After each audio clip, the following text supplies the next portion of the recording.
This video is sponsored by Card Kingdom. You can visit their store by using my referral link in the description below.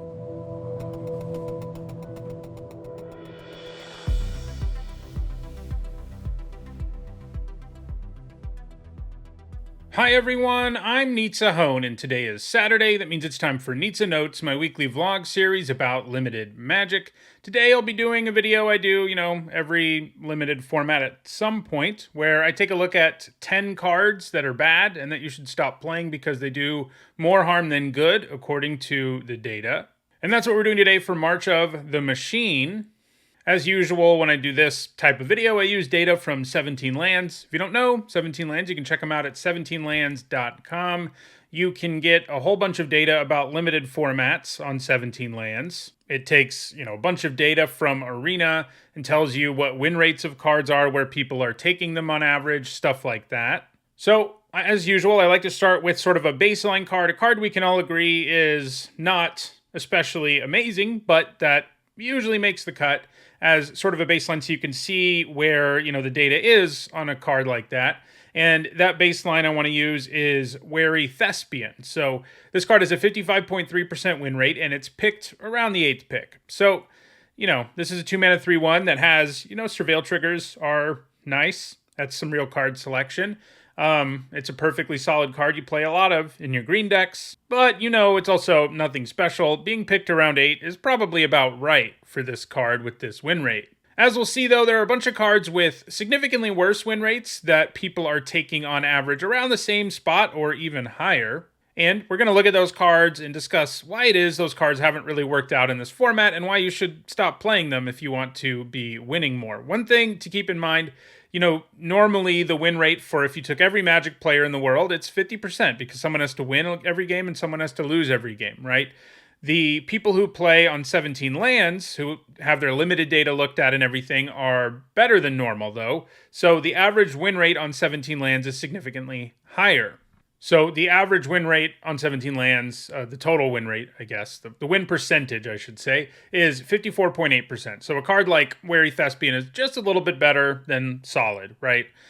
So keep that in mind, because some of these cards are going to have win rates that if we were talking about every Magic player in the world, don't look that bad. But when you know that the normal, base win rate is 54.8, you know that these win rates are worse. So let's dive right in and look at these cards. First up, let's talk about Attentive Skyward. So this thing is picked about the same spot as Wary Thespian. It's about an 8th pick, picked a little bit later, but its win rate is only 50.4%. So, this is the kind of card where, once again, we're seeing that win drakes just aren't what they used to be. A 3-mana 2/2 flyer with upside used to be like an incredible thing, but it's just not in this format. The Skywarden's not especially large, and its effect, while it does something sometimes, doesn't do it all that often. In fact, how many times have I seen Attentive Skywarden hit a player and make a... I don't know if I've seen it happen now that I think about it, 50 drafts in. So, it isn't impossible, obviously, but the fact of the matter is that a card like this is lowering your win rate because the stat line is pretty low and the upside is minimal. So, at this point, I think a 3-mana 2/2 flyer with no upside is like a D. Like, I think that's kind of where we are. And this just barely has a little more upside than that. It's not a disaster to play, Sure, it's 4 percentage points lower than the average win rate on 17 Lands, for all the players on 17 Lands. But, there are worse cards. It's not an unplayable card by any stretch, but you should try your best not to play it nonetheless, because there's just going to be better options out there at this point. Part of the problem is, not only do you have to get in and hit your opponent with it, you also have to have a incubator around at the right time for this to matter, and that's part of the problem with it lining up. A lot of the time, you're turning your incubators into creatures before you ever get this card, or it comes down and you don't have an incubator, and that's why it just ends up feeling like it just doesn't have enough upside. It's too bad it's not a knight or something, because then it would probably be a little better. Next up, it's Renata Called to the Hunt. So this one is really interesting, because, I gave this card a really high grade.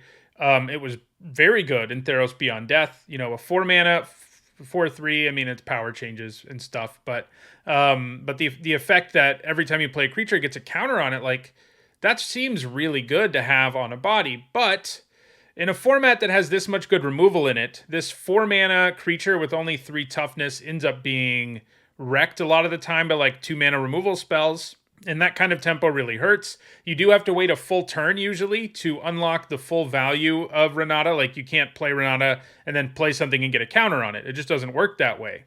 So basically the format has too much good removal. The more aggressive decks in the format mostly thrive using tempo, and she's horrible against it and doesn't really gain you much in the way of tempo. She really takes a while to be worth the mana you spend on her for the risk you're taking, and that has led to her, I should have said this already, but she's picked about 4.7, so right around 5th pick, and her win rate is 50.5%, so about the same as Attentive Skyward. So, this is a card where, looking at the data, it might be a little bit surprising. But if you played the format, you have been underwhelmed with Renata. I'm still a little surprised to see her this low, but, I have been overall pretty underwhelmed with Renata. And on average, the +1/+1 counter cards in the set have been kind of medium at best. And so she doesn't really end up being worth anywhere close to being a 5th pick. In fact, you're better off not running her in most decks. So, stop taking her that high. Our wary thespian is way, way better than Renata, which is crazy, but that is how it's panned out. There's a lot of battles in this category. One of them is Invasion of Belenon. This is one I talked about, was it last week or the week before, where I talked about cards I was wrong about. This is one of them. I thought this was going to be a pretty solid battle. 3 mana to get a 2/2 with Vigilance. You can flip it, and then you get an Anthem. I thought that seemed pretty good. You get to add to the board right away, and then if you can attack it down, you buff your whole board. Well, people are taking Invasion of Belenon around pick 4.5, and it has a win rate of 50.6%. So, last week I talked about why it is that this card's underperforming, but to elaborate on it again, the biggest problem is how awkward the tension on this card is, because a lot of the white decks in the format don't really want to be attacking battles that much. Those are decks that are aggro decks or tempo decks that want to attack the opponent more often than they want to attack a battle. And you get a pretty below rate creature, something that's a liability in this format. I mean, more so than usual. Attentive Skyward and Renata are both cards that, seem like they have kind of passable stat lines, but the fact that they're as below rate as they are in terms of their toughness and how much mana you spend on them, that's part of why they haven't been as good, because this format has lots of good cheap removal. And Invasion of Belenon gives you this really below rate creature, and that creature isn't that good at that stage of the game of actually helping you attack the battle. Furthermore, if you are attacking the battle, you usually are losing some of your resources to make it happen, and that means that when you get the Anthem, your board's going to be less good because you attacked the battle. So it ends up being really weird. You don't really want to be playing this as a 3-mana 2/2 in any of the white decks in the format, and flipping it ends up being more trouble than it's worth. So it's really been a big dud. Next up, we've got Invasion of Mohawk. So, this is another one I was really high on going into the format. 4 mana, put a +1/+1 counter on everything that you have in play. That seems pretty good. But and when you can attack the battle, you get a really good creature. All that seems great, especially if you can get a bunch of +1/+1 counter synergy. And I had a deck like that early in the format, and I felt like it really underachieved at the time because I had like all the synergy you can imagine. I went like 4-3 with it. It's a draft video here on the channel, but it's kind of turned out that deck just isn't that great. Like it's just, you need to be adding meaningful bodies to the board more often than you need to be trying to augment the board you already have. More often than not in this format, you need to be building out your board so you can protect a battle or pressure your opponent or whatever you're trying to do. You don't really want to be playing something like this. I mean, it can definitely be powerful.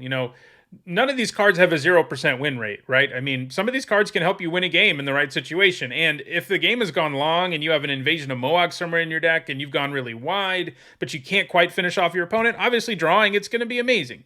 But that's kind of part of the problem. It's much better in that situation where you buff a well-built out board than it is on like turn 4. Where you're not usually curving out in this format with like 1, 2, 3. Sometimes you do, but it doesn't happen that often. And so you're not really able to attack it. And in both, what I mean is, in the later stage of the game, when you draw it, and that's when it's like at its best, you're not going to bother attacking it. It's just going to help you win the game, which is great. But that means it's really only good in the extreme late game. It has been really mediocre or worse in the early stages of the game. Did I once again forget to read off the win rate here? I probably put it on the screen at least, but to say it again, or if I said it at all, this is picked around pick 6.4. Win rate is 49%. So yeah, that's a rough one. So don't, it's being taken very high, and it's just not as good as it looks. And, a lot of these cards, most of them, except the Skyward, that one I don't think looked that great on paper. It looked okay, and it's been a little worse than okay. But the other three, I think Renata, Invasion of Belladon, and Invasion of Mohawk, they're all cards when you, if you just read that card without that much knowledge of how the format shakes out, you'd think they were all good. So it makes sense they're being taken as high as they are. But now that we have this data, we should probably stop. So next, let's look at Invasion of Kamigawa. So this is picked around pick 6.5, and it has a 47.8% win rate. It has the lowest win rate of any card we're going to look at. And this is another one. You look at this on paper, you're like, okay, it comes down, freezes something down. And then the creature I get, if I can attack this thing, 2/3 flyer, draws me a card when it hits my opponent, that is a huge threat. Well, those things, I guess, individually sort of seem true, that each of those things are fine. But one really interesting comparison, I think, here is to look at Invasion of Xerex, because it's a similar card. That's the blue-white saga, uncommon saga battle, the one that lets you bounce something, and then you can attack it down, and you get yourself a big flyer. So it's usually a big flyer instead of a flyer that can generate a ton of value. But the overall cards are very similar, but they are vastly different in how they have fared in the format. The Invasion of Xerex is like one of the best uncommons in the set, and this is one of the worst uncommons in the set. So what's different? Well, the biggest thing, I think, is, freezing down a creature just isn't nearly as good. When it's attached to a creature, those cards end up being quite good. That's a very different thing. If this was always a 4-mana 2/3 flyer with this effect, it'd be insane. But that's not what it is. You have to, freeze the thing down, and then maybe you can attack it, but it just doesn't line up to be that easy to attack, partly because you're not actually really affecting the board. When I did the set review, I really thought this would be enough to affect the board. You can get a blocker out of the way and attack the battle. Just doesn't line up that easily that often, especially when you're in blue. You're less likely to sort of just have a board state that lets you take this down right away. Furthermore, a 2/3 flyer doesn't play as well in the set in general as it looked like it would. There are lots of reasonably sized flyers at lower rarities that can just block this by the time you flip it. By the time you flip it, it's usually fairly late in the game. So the creature's not as good as it looked, and this freeze effect is just way worse than actually bouncing something. When you bounce something, you're creating a more meaningful effect. Your opponent has to cast that card again. Freezing something down is similar, but the fact that they don't actually have to cast that card again is just a huge difference. It weakens their board state temporarily. Both effects do, but making them spend mana again just to get back to where they were, it's just way better. So Invasion of Kamigawa is a real dud. This is one I would say don't play it. It just ends up being very difficult to flip, and if you can't flip it, it's a horrendous card. Next up, I've got Thunderhead Squadron. This is around pick 7.7. It has a win rate of 51.7%. So, this isn't a card I thought was going to be anything special. It's kind of in the same category as Attentive Skyward. I didn't think this was going to be something you played in a lot of your decks. Sure, you can convoke it down and cast it for a reasonable cost, but that's pretty significant when all you're adding to the board is this, reasonably sized flyer. The convoke stuff that tends to really work in this format is largely instant speed, and that's a huge difference, because if you play this when you want to play it, which is, like turn 4 or 5, you end up having to give up on attacking or give up on blocking to play this. And the tempo hit can just be massive when your opponent does anything to it. And again, lots of interaction in this format. If your opponent just plays like Invasion of Xerex and bounces this thing, it's just like game over, basically. There's just too many situations where it's easy to hand your opponent a huge tempo victory. And then, it is better in the later game when it's easier for you to do that because your board's already built out. But then, it's still not that good because we're still talking about a 3/4 flyer, which is nothing special. So yeah, this has been a pretty disappointing card overall.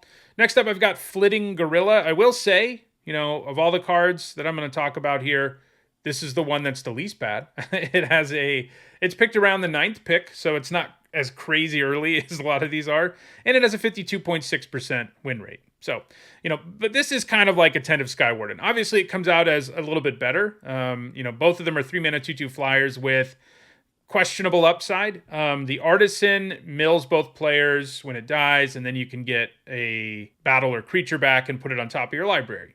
That's an okay effect. I'm never that into this kind of card, generally speaking. We do have one in this set that has actually been good, the Halo Charge Scob.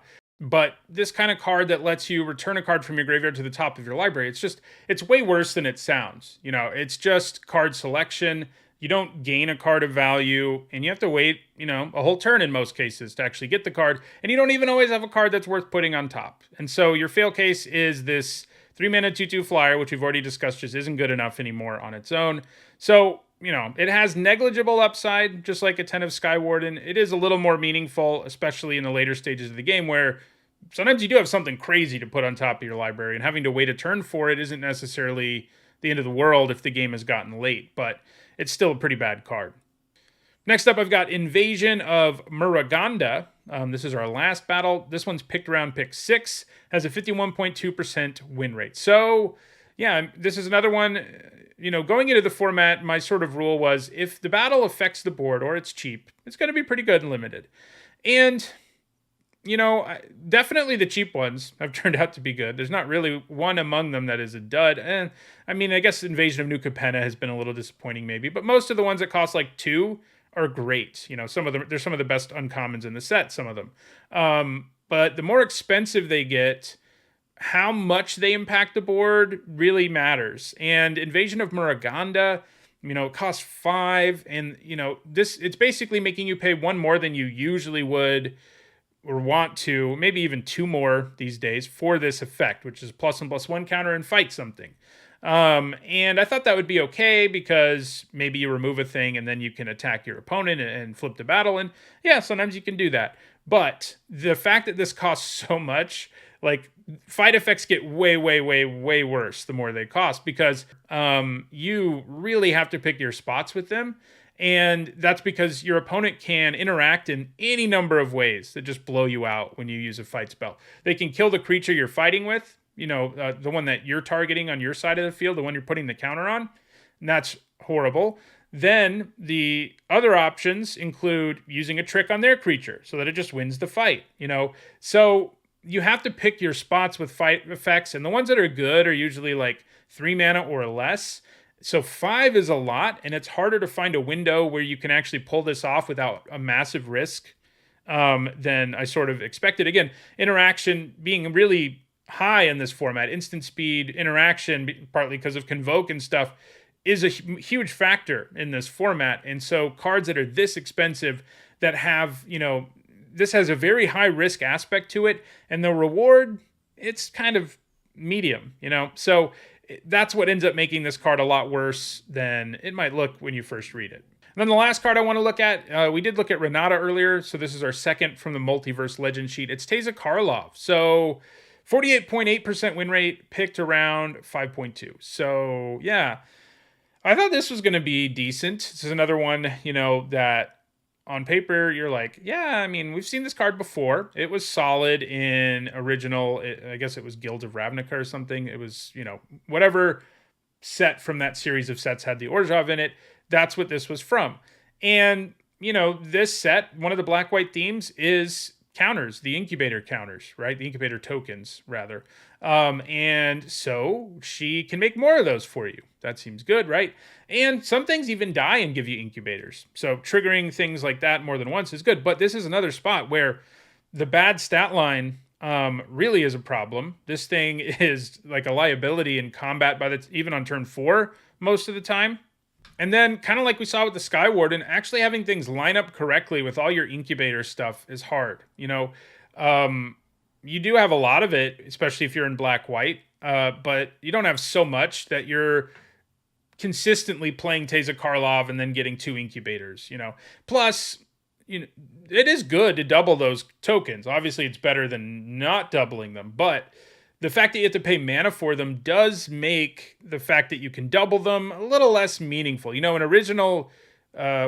original set she was in, there was the Orzhov mechanic was when a creature with this mechanic dies, it creates X spirit 1/1 flying spirit tokens. So doubling those is way better, generally speaking, than doubling an incubator because you just get them. They impact the board right away. That's not true with incubators. And so the fact that the tokens are overall less good, and the fact that there's less of a death trigger aspect to making the tokens has really made her not worth playing. Plus, her stat line just is such a problem in a format with a bunch of interaction, good combat tricks, all sorts of stuff that just make her 2/4 body pretty irrelevant. So that's it for the video. Those are the 10 cards from the set that I would advise you to stop playing, and certainly stop taking this early. Just remember, Wary Thespian is way better than all of these cards, and that's not exactly a card that you're excited to have in your deck, but it's way better than all of them. So keep that in mind if you're having doubts about anything I said in this video.